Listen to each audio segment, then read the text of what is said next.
Welcome to the Warkworth and Districts Museum. This is our Allan lampless oil engine, and we're just going to do a walk around. It's stationary, and it's not only is it stationary, but it's not running. We're hoping to fire it up very shortly. It's runnable, but at the moment it's obviously not running, as you can see.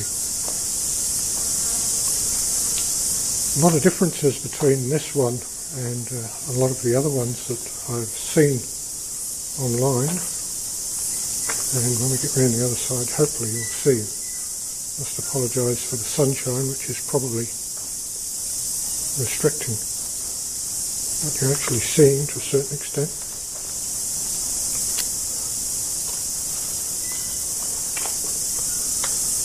The rear cover's been taken off, which as you can see is just down there. That goes over the crank. It's not been taken off, it actually came off. It came off at a rapid rate of knots when it was running the last time. One of the lugs had broken off.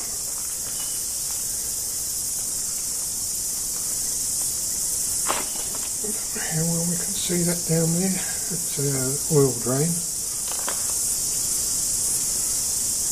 That's the exhaust which actually runs out underneath the building, or through the back wall of the building.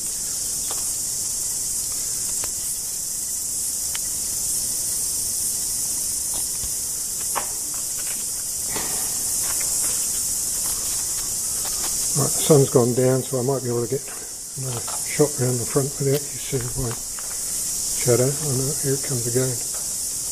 Now these are the two bits that are different from other engines that I've seen. The governor,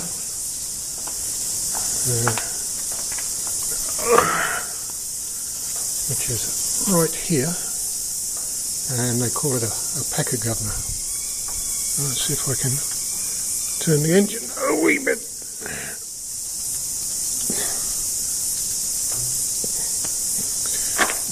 It's pretty hard to turn.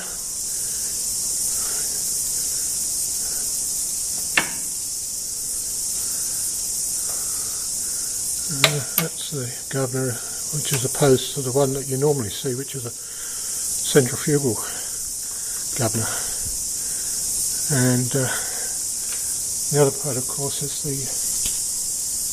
the actual, I suppose you can call it the carburetor. Fairly basic, but it looks very much as if it's been added to, so I don't know whether the carburetor as such or the fuel distribution device has been replaced by something else, because it's nothing like the ones that I've seen on other pictures of engines, and the descriptions are very much different.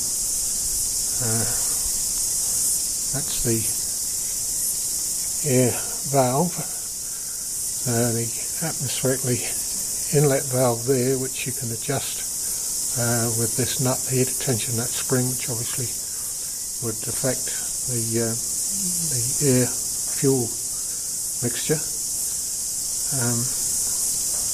This piece on the bottom here, not quite sure what that is. That seems to adjust the actual flow of the kerosene, which is from this pipe here, and as you can see runs down and into the fuel tank there.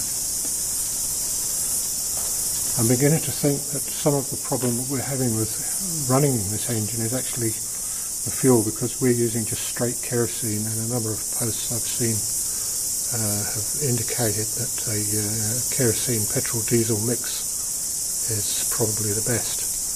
But we have found that this little aperture on the top here, which comes out, would appear to be some sort of priming device, because we've found that when the engine is running, we can keep it running by pouring straight kerosene in the top there,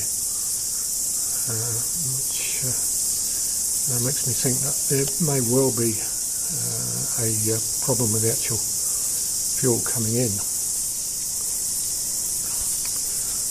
As it's you can hopefully see by the label there, it was distributed by Twigs in Auckland, so I presume they imported it, and a lot of the other engines I've seen have got a similar plate on this, but I'm not quite sure what they have on that particular plate.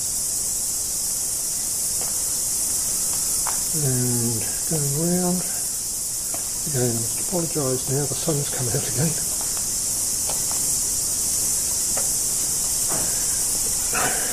Now the manual that we've got makes reference to a door on the front, that there's no way that I can see that this reflects to a door. None of this is movable, other than the fact that it's obviously loose. The whole thing basically just hangs on there, and I put the lamp in here,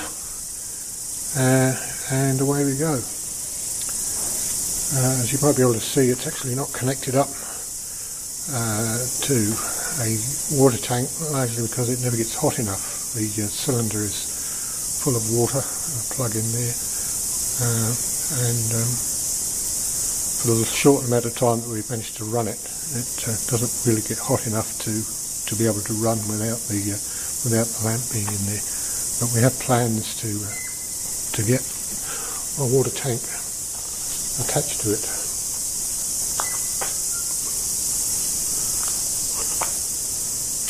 So that's our Allan engine. We're not sure what size it is, how many horsepower. I think it's it's obviously one of the smaller ones, and from the information that I've got, it doesn't seem to tie up with anything. They list the sizes of them, and they qualify those sizes by the various measurements, the diameter and the width of the pulley that you see there, and also the diameter and the width of the flywheel there.